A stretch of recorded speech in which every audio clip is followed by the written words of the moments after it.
Welcome back. आज की इस वीडियो में हम दक्षता एग्जाम रिवीजन टेस्ट 3 के सॉल्यूशन और एक्सप्लेनेशन को देखेंगे। इस टेस्ट सीरीज में कुल 100 प्रश्न सम्मिलित किए गए थे और सब के सब नवीनतम पाठ्यक्रम पर आधारित थे। इसमें रीजनिंग के भी 10 क्वेश्चन ऐड किए गए हैं। आइए एक एक क्वेश्चन के सवाल और उसके जवाब आपको अच्छे से समझाते हैं। अगर आप हमारे सभी टेस्ट सीरीज की पीडीएफ चाहते हैं, प्रिंटेड नोट चाहते हैं, क्रैश कोर्स चाहते हैं तो आप हमसे संपर्क करें। हम दक्षता परीक्षा की संपूर्ण तैयारी कराते हैं। हमारी तैयारी सिलेबस के अनुसार होती है जो आपकी सफलता को सुनिश्चित करती है। आइए बगैर किसी देरी के वीडियो की शुरुआत करते हैं। पहला सवाल था, नेत्री शब्द का पुल्लिंग रूप क्या है? नेत्री जो होते हैं वो महिला होती है, लेकिन इसका जो पुल्लिंग होता है वो नेता होता है। यानी जो कोई नेता फीमेल है उसे हम नेता नहीं कह सकते बल्कि नेत्री कहेंगे। निम्न शब्दों में किसमें विसर्ग संधि है? विसर्ग संधि में अह का सिंबल आता है। जब आप संधि विच्छेद करके देखेंगे तो आप पाएंगे अतः जोड़ एव अतएव होता है। सही जवाब ऑप्शन ए। डिंग हाकना एक मुहावरा है। इसका अर्थ होता है शेखी बघाड़ना। डिंग हाकना यानी शेखी बघाड़ना। सत्य जोड़ चरित्र सच्चरित्र होता है। यह जो संधि विच्छेद है किस प्रकार का संधि है? संधि 3 प्रकार के होते हैं, स्वर संधि, व्यंजन संधि, विसर्ग संधि। इसके अलावा भी संधि के कुछ प्रकार होते हैं। सत्य चरित्र में जो होगा व्यंजन संधि होगा, क्योंकि तो भी व्यंजन है, चौ भी व्यंजन है, व्यंजन व्यंजन से मिल रहा है, इस प्रकार इसे हम व्यंजन संधि कहेंगे। राग दरबारी उपन्यास के रचयिता कौन है? राग दरबारी काफी फेमस कृति है। इसकी रचना श्री लाल शुक्ल ने की थी। नेक्स्ट क्वेश्चन है, पूस की रात एक कहानी है। इसके रचनाकार है प्रेमचंद। भाषा की सबसे छोटी इकाई क्या होती है? हम जो बोलते हैं, भाषा का उपयोग करते हैं, उसकी सबसे छोटी इकाई वर्ण होती है। इस वर्णों के मेल से ही शब्द बनता है। बाकी वाक हो चाहे जो कुछ भी हो सब वर्ण होते हैं। स्वर और व्यंजन को भी वर्ण कह सकते हैं क्योंकि ये वर्ण के ही प्रकार हैं। यानी भाषा की सबसे छोटी इकाई वर्ण हुआ। कनिष्ठ शब्द में प्रयुक्त प्रत्यय है। कनिष्ठ में ऐसा शब्द आप तलाशिए जो इसके बाद में लगकर इसे सार्थक बनाया है, वो है इष्ट। इष्ट जो है कनिष्ठ के कन में लगकर कनिष्ठ बना दिया, इसलिए यहाँ प्रत्यय इष्ट हुआ। नेक्स्ट क्वेश्चन है, जातिवाचक संज्ञा बताए जिससे पूरी जाति का बोध हो, वह जातिवाचक संज्ञा होता है। जैसे लड़का, पर्टिकुलर लड़के को हम नहीं पुकार रहे हैं बल्कि पूरे लड़के की जाति को डिनोट करता है, इसलिए लड़का जातिवाचक संज्ञा है। सेना को देखेंगे तो सेना समूह में रहती है, इसलिए समूहवाचक संज्ञा है। श्याम जो है व्यक्तिवाचक संज्ञा है। दुख भाववाचक संज्ञा है। नेक्स्ट क्वेश्चन है, 10 नंबर, रक्त का पर्यायवाची शब्द नहीं है। रक्त को खून लोग कहते हैं, रुधिर भी कहते हैं। इसी रक्त को शोणित भी कहा जाता है, लेकिन कासरी जो है रक्त का पर्यायवाची नहीं है। सही जवाब हो जाएगा ऑप्शन डी। अगला क्वेश्चन है 11 नंबर, उर्वर का विलोम क्या होगा? उर्वर कहते हैं उपजाऊ को। जो जमीन उपजाऊ हो उर्वर होता है। इसका ठीक उल्टा जो उपजाऊ न हो उसे उसर या बंजर कहते हैं। यानी उर्वर का विलोम हो जाएगा उसर। शुद्ध वर्तनी का चयन करना है। 4 ऑप्शन में 3 जो है गलत लिखा हुआ है, 1 सही लिखा हुआ है। सही कौन है आइए हम चुनते हैं। शारीरिक जो लिखाता है तालाब श से लिखाता है, उसके बाद र दीर्घी होता है, फिर र हिर्सी होता है, यानी शारीरिक सही संधि विच्छेद है। अगला सवाल है 13 नंबर, तोड़ती पत्थर एक कविता है, यह किसकी रचना है? तोड़ती पत्थर कविता के कवि है सूर्यकांत त्रिपाठी निराला। सूर्यकांत त्रिपाठी निराला तोड़ती कविता के रचनाकार हैं। पत्थर की लकीर होने का क्या अर्थ होता है? पत्थर की लकीर होने का अर्थ होता है अमिट होना। हमारी बात अमिट है, हमारी बात पत्थर की लकीर है। 15 नंबर क्वेश्चन है, पंच परमेश्वर कहानी के लेखक कौन है? पंच परमेश्वर काफी प्रचलित रचना है, इसके लेखक प्रेमचंद हैं। अगला सवाल भी काफी इंपोर्टेंट है। इसमें अक्षर ध्वनि किसके अंतर्गत आता है? अक्षर ध्वनि जो होता है संयुक्त वर्ण के अंतर्गत आता है। संयुक्त वर्ण ऐसे वर्ण को कहते हैं दो वर्णों के मिल से बनता हो। अक्षर में क और मूर्धन्य स सम्मिलित होता है। कुछ और संयुक्त वर्ण के उदाहरण होते हैं जैसे तरा, तर को भी संयुक्त वर्ण कहते हैं, तो और ज्ञा को भी संयुक्त वर्ण कहा गया है। अक्षर, तरह, ज्ञा ये तीनों संयुक्त वर्ण हैं। वृक्ष पर पक्षी बैठे हैं, इस वाक्य में पर कौन सा कारक है? वृक्ष पर जो होता है वह अधिकरण कारक है। पर का प्रयोग दो कारक के रूप में किया जाता है, एक अपदान, दूसरा अधिकरण। लेकिन दोनों में डिफरेंस ये है कि इसमें संपर्क का बोध होता है, इससे जो है असंपर्क का बोध होता है। पक्षी जो है वृक्ष पर बैठा है, यानी पक्षी वृक्ष के संपर्क में है, इसलिए अधिकरण कारक है। बेइंसाफी में प्रयुक्त उपसर्ग है। इंसाफी में जब बे उपसर्ग लगाएंगे तो बेइंसाफी बनेगा। सही जवाब ऑप्शन ए है। निम्न में उपसर्ग रहित शब्द कौन है? यानी ऐसा शब्द जिसमें उपसर्ग का प्रयोग ना हुआ हो। योग में सु जोड़े तो सुयोग हो गया, वी में देश जोड़े विदेश हो गया, अति में अधिक जोड़े अत्यधिक हो गया। लेकिन जो चौथा ऑप्शन है सुरेश, इसमें कोई उपसर्ग नहीं है। सु को अलग करेंगे तो रेश एक निरर्थक शब्द बन जाएगा, इसलिए यह उपसर्ग रहित शब्द है। डोडे डालना का क्या अर्थ होता है? डोडे डालना मुहावरा है, इसका अर्थ होता है प्रेम में फंसना। हमारे आहार में सम्मिलित किया जाना चाहिए, किसे आप हमारे आहार में सम्मिलित कर सकते हैं? दाल, चावल, सब्जी को, भिंडी, परवल, नेनुआ को, तरबूज, खरबूज, ककड़ी को। दोस्तों, हमारे ऐसा आहार मिलना चाहिए जिससे हमारी पौष्टिकता बनी रहे, हमारा स्वास्थ्य बना रहे। ये जितने भी आहार हैं, चाहे वो दाल, चावल, सब्जी हो, चाहे सब्जी के अलग अलग प्रकार हो या अलग अलग मौसम के फल हो, सब हमारे आहार में सम्मिलित होना चाहिए। सही जवाब है ऑप्शन डी। बब्बन बंदर एक पाठ है आपके किताब में, उसके अनुसार जानवरों की विद्यालय में कौन पढ़ाते थे? बब्बन बंदर पाठ के अनुसार जो है जानवरों के जो विद्यालय थे उसमें पढ़ाने वाले जो थे वो लोमड़ी थे, उसका नाम था लल्ली। लल्ली लोमड़ी जो थी वो टीचर थी और सभी जानवरों को पढ़ाती थी। भीष्म कौन है? ये भी प्रश्न आपके पाठ से लिए गए हैं। इसमें भीष्म जो था वो हस्तिनापुर के युवराज थे। हस्तिनापुर के युवराज का नाम भीष्म था। नेक्स्ट क्वेश्चन है, कक्षा 3 की हिंदी की पाठ्य पुस्तक का नाम क्या है? कक्षा 3 की जो हिंदी का पाठ्य पुस्तक है उसका नाम है कोपल भाग 1। कक्षा 4 में कोपल भाग 2 है, कक्षा 5 में कोपल भाग 3 है। नेक्स्ट क्वेश्चन है 25 नंबर, कर्मवीर की विशेषता नहीं है। कर्मवीर एक पाठ है, उसमें जो है कर्मवीर की अनेकों विशेषता लिखी हुई है।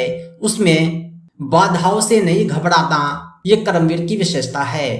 कर्मवीर जो है दुख भोग नहीं पछताते हैं। जब उसको दुख आता है तो वो उसे आसानी से भोग कर जाते हैं, फिर भी नहीं पछताते हैं। ये भी कर्मवीर की विशेषता है। कर्मवीर जो होते हैं अपनी मदद स्वयं करते हैं, दूसरों के सामने हाथ नहीं फैलाते, ये भी कर्मवीर की विशेषता है। लेकिन कठिन काम करने से उकताना ये कर्मवीर की विशेषता नहीं है। कठिन काम जब उसके सामने आता है तो वो सहजता पूर्वक स्वीकार कर लेते हैं, जो वास्तविकता में कर्मवीर होते हैं। यानी सही जवाब हो जाएगा ऑप्शन सी। 25 नंबर क्वेश्चन है, x/5 का वैल्यू 3.5 है तो x का वैल्यू क्या होगा? इस प्रकार के प्रश्न को सॉल्व करने के लिए आप इसे इस प्रकार लिखेंगे, बराबर का साइन अपनी जगह रहेगा 3.5, इधर बट्टा है तो इधर भी बट्टा दे दे, कुछ नहीं है यानी 1 है। उसके बाद क्रॉस गुना कीजिए, x का वैल्यू क्या हो जाएगा 3 गुने 3.5। जब आप 3.5 को 3 से गुना करेंगे तो आपको 17.5 प्राप्त होगा। आप गुना करके भी देख सकते हैं। सरल रेखा पर जो कोण बनता है उसका वैल्यू कितना होता है? ये जो रेखा है सरल रेखा है, इस पर जो भी कोण बनेगा जहां पर भी इसका वैल्यू 180 डिग्री होता है। सही जवाब है ऑप्शन सी। निम्न में कौन 15,1515 का प्रतिनिधित्व करता है? एक सवाल ये उठता है कि 15,000 तो हम समझ रहे हैं, लेकिन 1500 क्या है? 1500 को आप 1500 लिख सकते हैं। ये 1000 जो है 15,000 में ऐड होगा, यानी 16,515। सही जवाब ऑप्शन सी। नेक्स्ट क्वेश्चन है, निम्नलिखित में कौन सी संख्या घटते क्रम में व्यवस्थित है? घटते क्रम का मतलब हुआ कि सबसे पहले आप बड़ी संख्या को लिखे, फिर छोटी को, फिर छोटी को, फिर छोटी को। इसे जो है अवरोही क्रम भी कहा जाता है। जब आप ऑप्शन सी को देखेंगे तो 9,450 जो है 9,405 से बड़ा है। उसके बाद जो है 9,405 9,045 से बड़ा है और 9,045 945 से बड़ा है। यानी ये जो है घटते क्रम में बड़े से छोटे की तरफ बढ़ रहे हैं। 30 नंबर क्वेश्चन है, जिसमें 35 चॉकलेट को 7 बच्चों में बराबर बराबर बांटने हैं तो एक बच्चे के हिस्से में कितने आएंगे? आप 35 को 7 से भाग दे दीजिए, 5 सत्ता 35 होता है। यानी सही जवाब हो जाएगा ऑप्शन बी। 31 नंबर क्वेश्चन है, ठीक उल्टा है अवरोही का आरोही क्रम। इसे हम घटते में नहीं बल्कि बढ़ते में सजाएंगे। बढ़ते में सजाने का मतलब ये होता है कि सबसे पहले छोटी संख्या, फिर उसके बाद उससे बड़ी, फिर उसके बाद उससे बड़ी, उसके बाद उससे बड़ी। 22 से बड़ा 222, उससे बड़ा 2222, सबसे बड़ा 22,222। यानी सही जवाब ऑप्शन डी है, ये छोटे से बड़े की ओर बढ़ रहा है। बिजली के एक बल्ब की कीमत जो है 75 रुपया है, तो इसी प्रकार के कुल 6 बल्ब की कीमत क्या होगी। एक बल्ब आप 75 में खरीद रहे हैं, तो 6 बल्ब कितने में खरीदेंगे? आप 6 से इसे गुना कर दीजिए। 6 पंचे 30 के 0 यहाँ से 3, 6 सत्ते 42, 3 45, यानी 450 सही आंसर हो जाएगा। 33 नंबर क्वेश्चन है, 10,000, 1 सैकड़ा, 0 दहाई, 1 इकाई को अंकों में लिखना है। यहाँ पे 10,000 है, 1 सैकड़ा यानी 100, 0 दहाई यानी 0, 1 इकाई यानी 1, 10,101। जहां पर आपको मिले वो सही जवाब हो जाएगा। ऑप्शन सी सही है। 34 नंबर क्वेश्चन है, 936 में 3 के स्थानीय मान और जातीय मान का अंतर बताएं। स्थानीय मान उसे कहते हैं जो स्थान के अनुसार बदलते हैं। यहाँ पर 3 का वैल्यू जो है दहाई स्थान पर है, इसलिए 30 हो गया। जातीय मान वही होता है जो फेस वैल्यू है, यानी जो दिखता है वही जातीय मान है। किसी भी अंक का जातीय मान किसी भी संख्या में वही अंक होता है।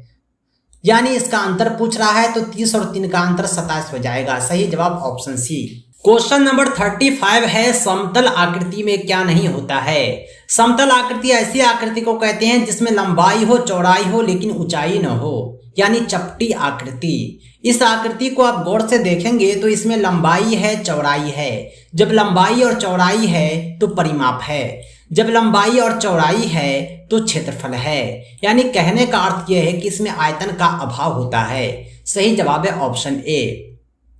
36 नंबर क्वेश्चन है, निम्नलिखित में किस भिन्न का मान अधिकतम होता है। यहाँ पर 4 भिन्न दिया गया है, इसमें किसका मान अधिकतम है। जब आपको अंश समान दिखाई दे तो सबसे छोटा हर वाला भिन्न अधिकतम वैल्यू रखता हो, और जो सबसे बड़ा हर होगा उस भिन्न का मान न्यूनतम हो जाता है। सही जवाब ऑप्शन डी। आपको भाग देकर चेक करने की जरूरत नहीं है, इस ट्रिक को याद रखिए।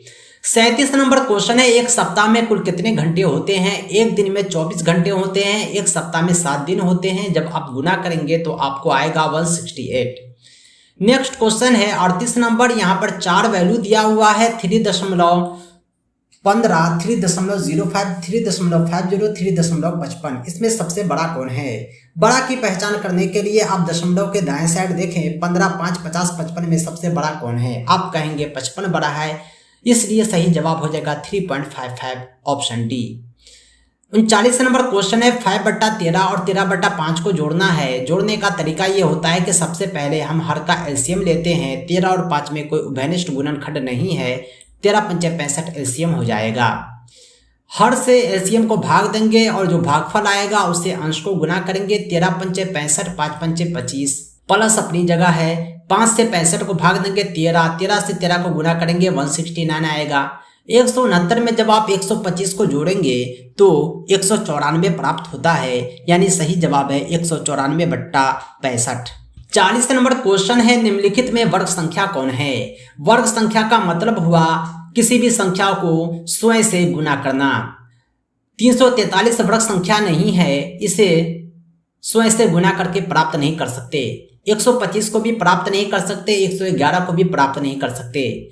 121 जो है वर्ग संख्या है, इसे 11 को 11 से गुना करने पर प्राप्त किया जा सकता है। आइए कुछ सवाल और हैं, ये मैथ नहीं बल्कि रीजनिंग है, इसे आप गौर से देखेंगे, बिना स्किप किए हुए सुनेंगे। दोस्तों, हमने अपने नोट्स में रीजनिंग के 150 से अधिक प्रश्नों को सम्मिलित किए हैं, जिसका पीडीएफ हमारे उन साथियों को भेजा जा चुका है जिन्होंने कुछ पैसे पे किए हैं। आइए मैं डिटेल में समझाता हूँ रीजनिंग को किस तरह सॉल्व किया जाता है। दोस्तों, रीजनिंग को सॉल्व करने का कोई फॉर्मूला नहीं होता, ये एक पैटर्न होता है, उसी आधार पर इसे सॉल्व करते हैं।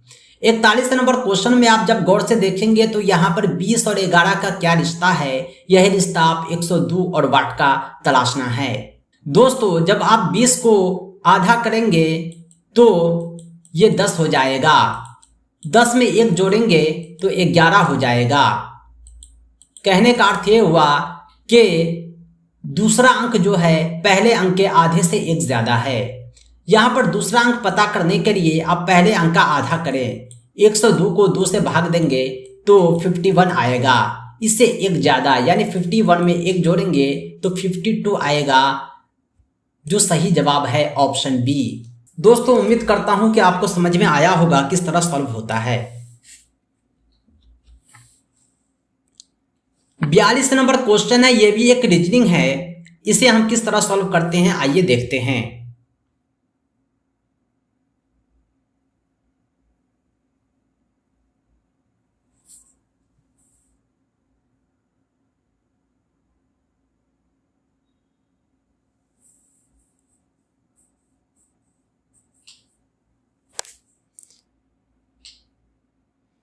दोस्तों यहां पर b को n लिखा गया है, e को q लिखा गया है, j को r लिखा गया है, m को u लिखा गया है।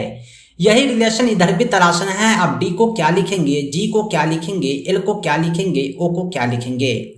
a से लेके z तक 26 लेटर होते हैं, जिसमें दूसरा लेटर होता है b और 14वां लेटर होता है n, 5वां लेटर होता है e और 17वां लेटर होता है R। यानी आप देखें कि हम 2 से 14 पर पहुंच रहे हैं, हम 5 से 17 पे पहुंच रहे हैं। कहने का मतलब यह है कि हम 12 सीढ़ी ऊपर चढ़ रहे हैं। जब आप इधर 12 सीढ़ी ऊपर चढ़े हैं तो इधर भी 12 सीढ़ी ऊपर चढ़ाइए। D जो होता है चौथा लेटर होता है अल्फाबेट का, तो इसको 12 सीढ़ी ऊपर चढ़ाएंगे तो 12 4 16। 16वां जो लेटर होता है अल्फाबेट का वह P होता है। G जो है 7वां लेटर होता है, आप इसको 12 सीढ़ी ऊपर चढ़ाइए तो 12 7 19वां लेटर जो होता है वो S होता है। इसी तरह आप देखें कि J का R से क्या संबंध है। J जो होता है 10वां लेटर है, R जो है 18वां है, यानी ये 12 नहीं बल्कि 8 सीढ़ी ऊपर चढ़ा है, इसलिए हम L को भी 8 सीढ़ी ऊपर चढ़ाएंगे। तो L 10 है तो 10 8 18 T हो जाएगा। अब हम तीसरे लेटर को देखते हैं J। J जो होता है अल्फाबेट का 10वां लेटर होता है, इसे जंप करके 18वां लेटर R लिखा गया है। इसी प्रकार हम 12 जो है L इसको 8 सीढ़ी आगे की ओर जंप करेंगे तो 12 8 20, 20वां लेटर T हो जाएगा।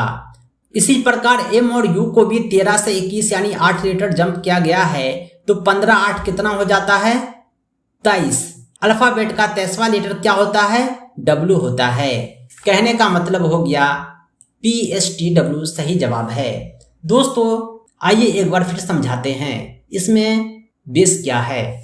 आप जो है इस दोनों का रिलेशन देखिए, उसके बाद इस दोनों का रिलेशन आपको तय करना है। जो रिलेशन इधर B का N से है वही D का पहले लेटर से होगा। जो रिलेशन E का Q से है वही G का दूसरे लेटर से होगा। रिलेशन का मतलब यह है अल्फाबेटिक पोजीशन। अल्फाबेट में B का स्थान दूसरा है, E का स्थान 5वां है, J का स्थान 10 है, M का स्थान 13 है, N का स्थान 14 है, Q का स्थान 17 है, R का स्थान 18 है, U का स्थान 21 है। इसी प्रकार आपको तय करना है इधर कितना जंप किया उतना ही इधर जंप करना है। ये दोनों 12-12 जंप किया, ये दोनों 10-10 जंप किया। हमने चौथा को 16वां लेटर लिखा। इस प्रकार आप सॉल्व कर सकते हैं। उम्मीद करता हूं कि आप आसानी से समझ गए होंगे। क्वेश्चन नंबर 43 है, AGLPS में अगला विकल्प क्या होगा। यानी एक अनुक्रम है, सीरीज है, इसमें अगला लेटर आपको तलाशना है। ए जो होता है अल्फाबेट का पहला लेटर होता है, जी जो होता है 7वां लेटर होता है, एल जो होता है 12वां लेटर होता है, पी जो होता है 16वां लेटर होता है, एस जो होता है 19वां लेटर होता है। यानी 1 6 7 5 12 4 16 3 19, यानी 6 5 4 3। अब हम बढ़ेंगे 2, कितना हो गया 19 2 21। यानी 21वां लेटर कौन है अल्फाबेट का, 21वां लेटर यू होता है। आप गिनकर देख लीजिए। सही जवाब है ऑप्शन ए। कमेंट करके बताएं क्या आपको समझ में आया। 44 नंबर क्वेश्चन भी ठीक ऐसा ही है। इसमें आपको अगला अनुक्रम लिखना है। इसमें 8 और 25 का रिलेशन ये है कि 8 को 3 से गुना करके 1 जोड़ा गया है तो 25 आया है। अब 25 को 4 से गुना करके 1 जोड़ेंगे तो 101 आएगा। 101 को 5 से गुना करके 1 जोड़ेंगे तो 506 आएगा। कहने का मतलब ये है कि इसमें 3 से गुना हुआ, उसके बाद 4 से गुना हुआ, उसके बाद 5 से गुना हुआ, हम इसको 6 से गुना करेंगे। सब में 1 जुटा है इसलिए हम इसमें भी 1 जोड़ देंगे। जब हम सेम प्रक्रिया को दोहराते हैं तो 6 36 के 6 हासिल 3 आता है, 6003 हो गया, 6 पंचे 30 यानी 3036 में 1 जोड़ेंगे तो आपको सीरीज का अगला संख्या 3037 प्राप्त होगा। सही जवाब है ऑप्शन सी। नेक्स्ट क्वेश्चन है, दी गई श्रृंखला में गलत संख्या ज्ञात कीजिए। आप जो है इसमें श्रृंखला को गौर से देखिए, क्या पैटर्न पूरा हो पा रहा है या कहीं गलती हो रही है। इस सीरीज को जब आप गौर से देखेंगे तो 0 में 3 जोड़ा गया है तो 3 आया, उसके बाद 3 गुना किया गया है, फिर 3 जोड़ा गया है, फिर 3 गुना किया गया है, यानी एक बार जोड़ते हैं दूसरे बार गुना करते हैं। 3 तिया 9 हो गया, 9 में 3 जोड़े 12 हो गया, 12 को 3 से गुना किए 36 हो गया, 36 में 3 जोड़े 39 हो गया। अब बारी थी गुना की, लेकिन दोबारा जोड़ दिया गया है, लेकिन जोड़ना नहीं था बल्कि गुना करना था, क्योंकि एक बार गुना एक बार जोड़, तो सबसे गलत अनुक्रम हो गया 42, यानी ऑप्शन डी जो है गलत है। 46 नंबर क्वेश्चन है, हांगकांग को कूट भाषा में 423-092-30 लिखा गया है। दिल्ली को कूट भाषा में 85-641 लिखा गया है, तो लंदन को कूट भाषा में क्या लिखेंगे। दोस्तों आप प्रश्न में सिर्फ इतना देखना है कि लंदन में एल को क्या लिखा गया है। यहाँ पे दिल्ली में एल देखिए तीसरा लेटर है, यहाँ पे तीसरा लेटर 6 है, 6 सम में है, इसलिए हम अगला लेटर तलाशते हैं।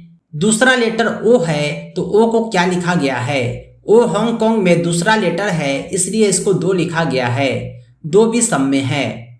अब देखिए एन को क्या लिखा गया है, हांगकांग में एन को जो है 3 लिखा गया है। अब जो देखेंगे वो तीसरा लेटर 3 देखें, 3 जो है इसमें है, इसमें है, इसमें है। अब इस तीनों में सही ऑप्शन क्या है, इसको तलाशने के लिए हम डी को देखते हैं। डी को क्या लिखा गया, डी को 8 लिखा गया है, चौथा लेटर 8 होना चाहिए। चौथा लेटर 8 आपको ऑप्शन सी में नजर आ रहा है, बाकी कहीं नजर नहीं आ रहा है। आगे आपको चेक करने की आवश्यकता नहीं है, आपने सही आंसर तलाश लिया। नेक्स्ट क्वेश्चन है 47 नंबर, दया का एक भाई अनिल है, दया चंद्रा का पुत्र है, विमान चंद्रा के पिता हैं, रिश्ते में अनिल विमान का क्या लगता है। क्वेश्चन को जब आप पढ़ेंगे इसमें दया जो है अनिल का भाई है, ये है दया, ये भाई किसका है, अनिल का है, ये जो दोनों क्या है, भाई हैं। दया जो है चंद्रा का पुत्र है, इसके जो मम्मी है जिसका नाम है चंद्रा, ये हो गई माता। विमान चंद्रा के पिता हैं, विमान जो है चंद्रा के कौन हैं, विमान चंद्रा के पिता हैं। रिश्ते में अनिल विमान का क्या लगता है, चंद्रा जो है अनिल की माता है और माता के पिता कौन हो गए, नाना या दादा, इसीलिए अनिल जो है इसका कौन हो गया, पोता हो गया, जिसे पौत्र कहा जाता है। सही जवाब है ऑप्शन बी। क्वेश्चन नंबर 48 है, इसमें 5 शब्द को सार्थक क्रम में सजाना है। सबसे पहले हम सपना देखते हैं, ख्वाब देखते हैं, उसके बाद योजना बनाते हैं, उस योजना के हिसाब से अनुमान लगाते हैं और अनुमान के अनुसार हम ऋण लेते हैं, उसके बाद निर्माण करते हैं। सही अनुक्रम हो जाएगा ऑप्शन सी। किसी कूट भाषा में MONK को 4652 लिखा जाए तो कूट भाषा में 7692 को क्या लिखेंगे। दोस्तों एन जो होता है अल्फाबेट का 13वां लेटर होता है, एन ओ जो होता है वो 15वां होता है, एन जो होता है 14वां होता है, के जो होता है 11 होता है। 13 को यहाँ 4 लिखा गया है, यानी कहने का अर्थ ये है कि इसे -9 कैलकुलेट किया गया है। तो 7 को आप क्या लिखेंगे, इसमें 9 जोड़ दें, 9 7 16 होता है, यानी P16 हो जाएगा। आगे भी आप मिला सकते हैं, 15 वो है, इधर 6 को लिखा गया है, यानी 15 में से 6 घटेगा तो 9, इधर भी 9 डिजिट आपको बढ़ाना है। 6 6 12 होता है, 9 6 15 होता है, ओ को आप ओ लिखेंगे। यहाँ पर के को 2 लिखा गया है तो 2 की जगह के का ही प्रयोग होगा। सही जवाब है ऑप्शन सी। क्वेश्चन नंबर 50 है, वह विकल्पों में उस शब्द को चुनना है जो दिए गए शब्दों के अक्षरों के प्रयोग करके नहीं बनाए जा सकते, यानी इसमें जिस लेटर का उपयोग हुआ है इससे अधिक लेटर चारों ऑप्शन में नहीं आना चाहिए। आप इसे चेक कर सकते हैं, मेट्रॉन MEATRON, ए को आप बना सकते हैं, CORNEA। ऑप्शन सी को आप देखिए, नाइट्रेट NITRA, दूसरा टी इसमें है ये नहीं है, एक ही तो टी है, यानी सी को हम नहीं बना सकते, डबल टी इसमें अवेलेबल नहीं है। 51 नंबर क्वेश्चन है, धातुओं के ऑक्साइड की प्रकृति क्या है। धातुओं के जो ऑक्साइड होते हैं प्रकृति में अम्लीय होते हैं, एसिडिक होते हैं। जिम कॉर्बेट नेशनल पार्क कहाँ है। Jim Corbett national park Uttarakhand में है। इसमें कौन आकाशीय पिंड नहीं है। बुध शुक्र शनि मंगल सब के सब आकाशीय पिंड है, सीरियस आकाशीय पिंड नहीं है।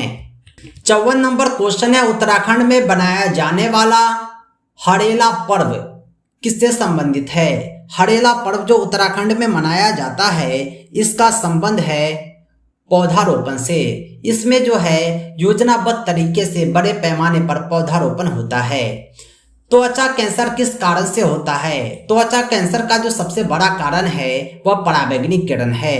पराबैंगनी किरणों के प्रभाव से ही त्वचा कैंसर होता है। पौधे और जंतुओं में जनन के कितने तरीके हैं। पौधे और जंतुओं में जनन के 2 तरीके होते हैं, लैंगिक जनन और अलैंगिक जनन। 57 नंबर क्वेश्चन है, एक पारिस्थितिक तंत्र में उत्पादक एवं उपभोक्ताओं की संख्या को निश्चित करते हैं। पारिस्थितिक तंत्र में उत्पादक और उपभोक्ता की संख्या को जलवायु संबंधी कारक निश्चित करते हैं। बल जो होता है जिसे फोर्स कहते हैं, इसमें परिणाम भी होता है, दिशा भी होता है।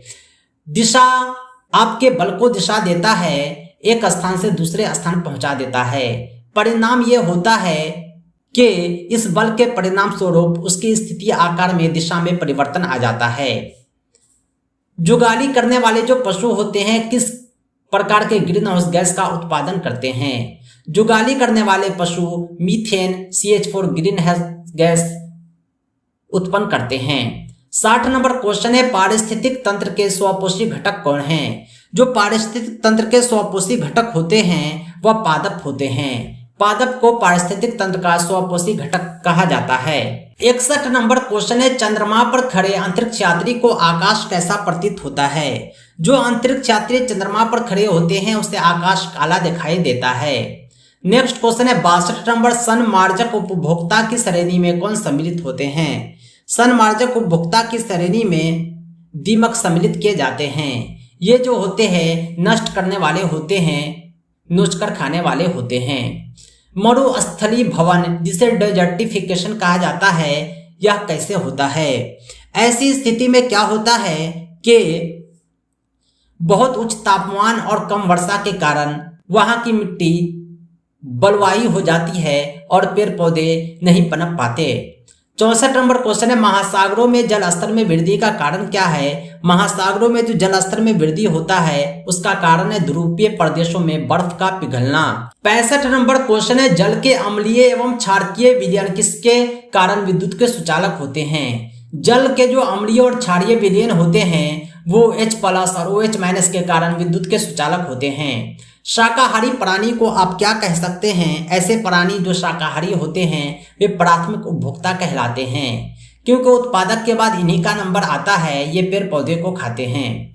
यहाँ पर 4 आकाशीय पिंड दिया गया है, इनमें कौन तारा है। सूर्य एक ऐसा आकाशीय पिंड है जो तारा है। हमारे निकटतम तारा सूर्य है।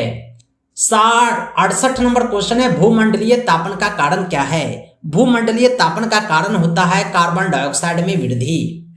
आवृत्ति का मात्रक क्या है? आवृत्ति का जो मापक पैमाना होता है वह हर्ट्ज होता है। हम आवृत्ति को हर्ट्ज में मापते हैं। पादपों से शाकाहारी जीवों में कितनी ऊर्जा पहुंचती है?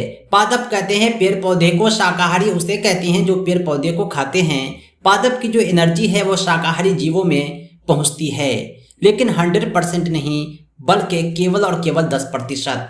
नेक्स्ट क्वेश्चन है 73 नंबर। नेत्र में किसी वस्तु का बना प्रतिबिंब होता है। हमारे नेत्र में किसी भी वस्तु का जो प्रतिबिंब बनता है वह वास्तविक, उल्टा तथा छोटा बनता है। नेक्स्ट क्वेश्चन है 74 नंबर। कौन आहार किशोर के लिए सर्वोचित है? किशोर को जो है ऐसे सब्जी, रोटी, दाल खिलाना चाहिए क्योंकि यह किशोर के लिए सबसे उचित होता है। भारतीय वन अनुसंधान संस्थान कहाँ है? भारतीय वन अनुसंधान संस्थान उत्तराखंड, देहरादून में अवस्थित है। बिहार राज्य में शिक्षा दिवस का आयोजन कब किया जाता है? दोस्तों ये शिक्षक दिवस नहीं बल्कि शिक्षा दिवस है। शिक्षा दिवस जो है 11 नवंबर को मनाया जाता है। यह जो है डॉक्टर मौलाना अबुल कलाम आजाद की जयंती है। उसकी जयंती के दिन इसलिए शिक्षा दिवस मनाते हैं क्योंकि यह हमारे देश के प्रथम शिक्षा मंत्री हैं। सही जवाब है ऑप्शन बी। नेक्स्ट क्वेश्चन है 77 नंबर। पटना विश्वविद्यालय की स्थापना कब हुई?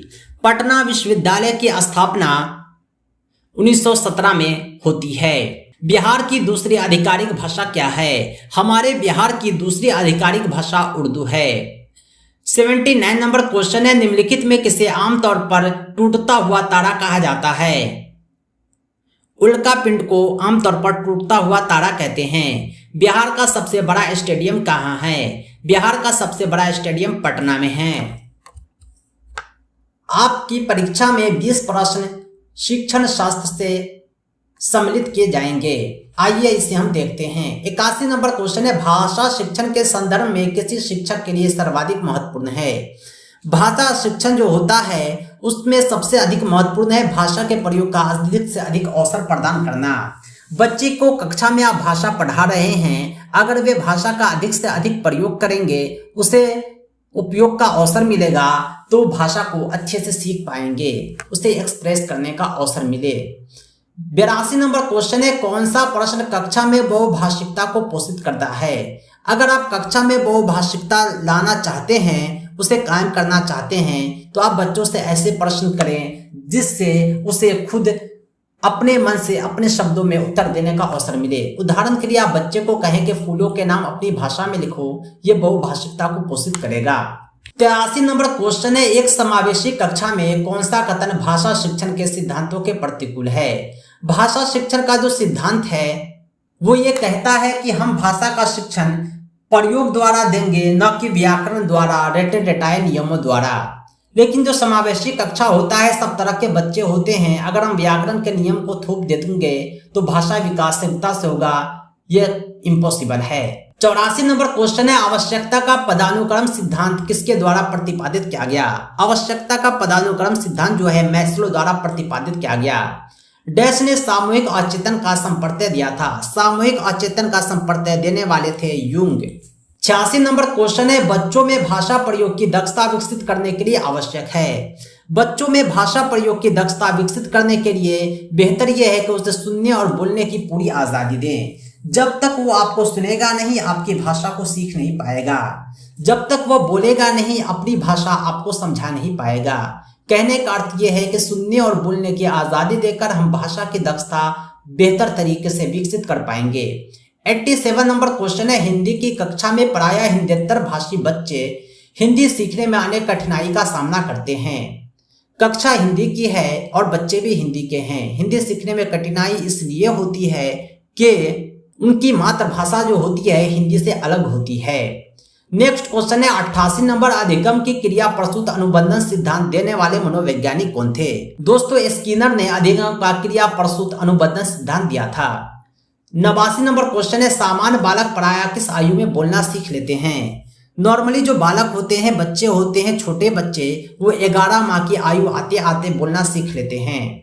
लगभग सब कुछ बोलने लगते हैं। 90 नंबर क्वेश्चन है खेल एक ऐसी प्रक्रिया है जो हमेशा स्वयं के लिए, अपने लिए की जाती है। शिक्षा के संदर्भ में सामाजिकरण से क्या तात्पर्य है? शिक्षा के संदर्भ में सामाजिकरण का अर्थ होता है सामाजिक वातावरण में अनुकूलन और समायोजन। यानी अगर आप सामाजिक वातावरण में अनुकूलन चाहते हैं, समायोजन चाहते हैं, तो शिक्षा के संदर्भ में यही सामाजिकरण है। 92 नंबर क्वेश्चन है, शिक्षण का सत्तावादी स्तर है। शिक्षण का सत्तावादी स्तर कहता है शिक्षण शिक्षक केंद्रित होना चाहिए, लेकिन अधिगम कहता है कि छात्र केंद्रित होना चाहिए। शिक्षक का बर्ताव कैसा होना चाहिए? आप शिक्षक हैं तो छात्रों के प्रति आपका बर्ताव आदर्शवादी होना चाहिए। सही जवाब है ऑप्शन सी। 94 नंबर क्वेश्चन है, कक्षा 7 का विद्यार्थी गणित में त्रुटि करता है। एक शिक्षक के रूप में आप क्या करेंगे? कक्षा 7 का विद्यार्थी है, गणित में त्रुटि करता है, तो हम शिक्षार्थी से कहेंगे कि वह विकल्पात्मक पद्धति का उपयोग करे अथवा स्वयं त्रुटि का पता लगाने के लिए दोबारा उसे करे। 95 नंबर क्वेश्चन है, बुद्धि लब्धांक के आधार पर विभिन्न समूहों में विद्यार्थियों का वर्गीकरण कैसा होता है? अगर आप एक ही क्लास के कमजोर बच्चे को, तेज बच्चे को, मीडियम बच्चे को अलग अलग समूह में बैठाएंगे तो उसकी गरिमा को थोड़ा ठेस पहुंचेगा, यानी उसकी गरिमा को घटा देगा, लेकिन उसका जो शैक्षणिक निष्पादन है उसको प्रभावित नहीं करेगा, क्योंकि आपने उसके बेहतरी के लिए यह कदम उठाया है। 96 नंबर क्वेश्चन है, रेवन का प्रोग्रेसिव मैट्रिसेस परीक्षण जो है वह सांस्कृतिक मुक्त बुद्धि लब्धांक परीक्षण का उदाहरण है। नेक्स्ट क्वेश्चन है, संवेग क्या है? संवेग जो होता है उत्तेजना या भाव में परिवर्तन होता है। उत्तेजना या भाव में परिवर्तन को संवेग कहते हैं। दोस्तों एक क्वेश्चन ऊपर छूट गया है, भाषा शिक्षण की प्रथम कक्षा किसे माना जाता है? भाषा शिक्षण की जो प्रथम कक्षा होता है वो आपका घर होता है। 99 नंबर क्वेश्चन है, किसी भी बालक के मानसिक रूप से अस्वस्थ होने का कारण क्या है? कोई बालक मानसिक रूप से अस्वस्थ है, इसका कारण पारिवारिक वातावरण भी हो सकता है, कक्षा का वातावरण भी हो सकता है, आस पड़ोस का वातावरण भी हो सकता है, यानी सब के सब कारण मानसिक रूप से अस्वस्थ करने के लिए उत्तरदायी हैं। 100 नंबर क्वेश्चन है, लास्ट क्वेश्चन, शिक्षा का उद्देश्य कैसा होना चाहिए? शिक्षा का जो उद्देश्य होना चाहिए वो ये कि व्यवहारिक जीवन के लिए विद्यार्थियों को आप तैयार कर दें। दोस्तों ये थे 100 क्वेश्चन जो दक्षता परीक्षा रिवीजन टेस्ट सीरीज के तीसरे सेट से लिए गए थे। दोस्तों दक्षता परीक्षा की हम कंप्लीट तैयारी कराते हैं। अब हम बहुत जल्द रिवीजन कराएंगे और आपको बेहतर तैयारी कराएंगे। दोस्तों आज के लिए इतना ही। Thanks for watching.